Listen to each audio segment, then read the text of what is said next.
When I first met Clara, she was ambitious, charming, and endlessly optimistic. She worked at a marketing firm where everyone seemed to adore her. I was proud of her success and often bragged about her dedication to her job. I never thought that same dedication would one day destroy our marriage. 4 years, I believed we had a perfect relationship. She'd come home tired but smiling, telling stories about office meetings and new clients. I trusted every word because I never had a reason not to. Things began to change when she started coming home later than usual. She'd claim her boss, Andrew, was assigning extra projects, and she couldn't say no. I didn't question her, but small details began to feel off. Her perfume lingering longer than usual, her laughter over text messages at midnight, and her phone always face down. When I asked if something was wrong, she brushed it off, saying I was overthinking. I wanted to believe her, so I did.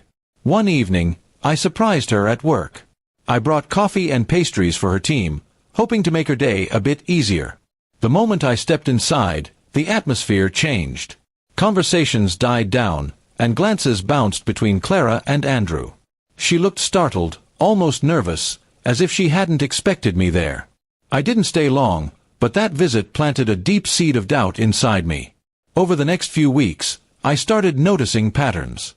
Clara would dress up more than usual on late nights.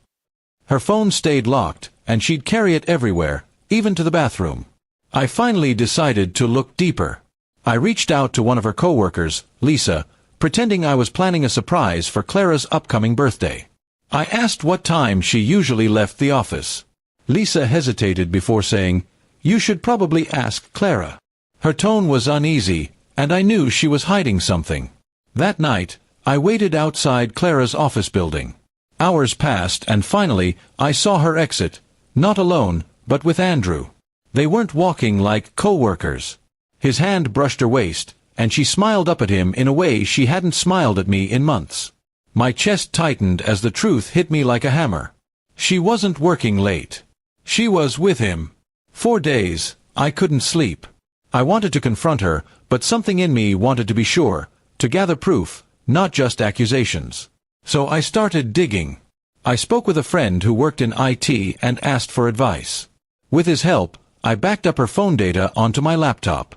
What I found shattered me completely: messages between Clara and Andrew, calling each other my love, making plans to travel together, and even laughing about how no one would ever tell her husband. But the worst part wasn't just her betrayal. It was realizing everyone in her office knew. The chat threads showed jokes from coworkers, teasing them about their little secret. They all covered for her, lying when I called, pretending she was in meetings. My anger grew from hurt into cold determination. I decided if she could plan in secret, so could I. I stayed calm around Clara, pretending nothing was wrong. She continued her act, thinking I was blind. I started preparing my revenge, not violent or cruel, but calculated and just. First, I collected every piece of evidence: screenshots, emails, photos, even text messages from her colleagues confirming they knew. Then, I made an appointment with Andrew's wife.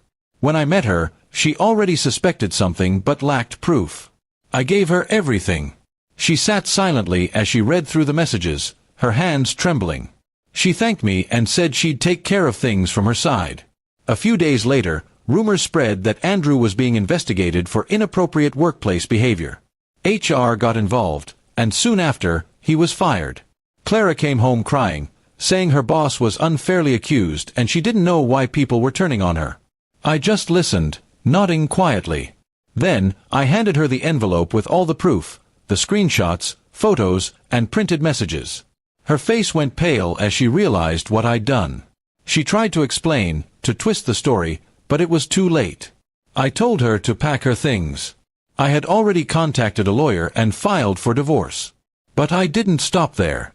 I sent copies of her messages to her company's management team. Her co-workers who helped hide the affair were called in for questioning.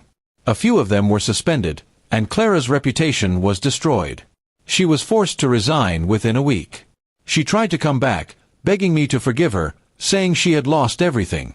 I told her that she had made her choices, and now she could live with them.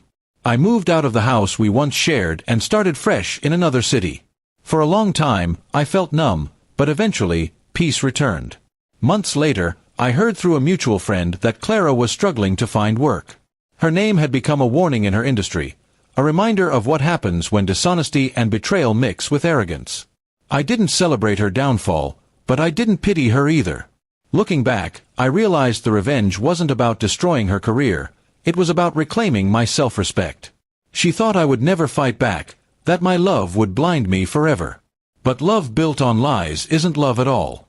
Now, when I think of Clara, I don't feel anger. I feel gratitude. Her betrayal taught me the value of truth, loyalty, and quiet strength. She lost everything she built through deceit, and I found myself again through courage. And that, in the end, was the sweetest revenge of all.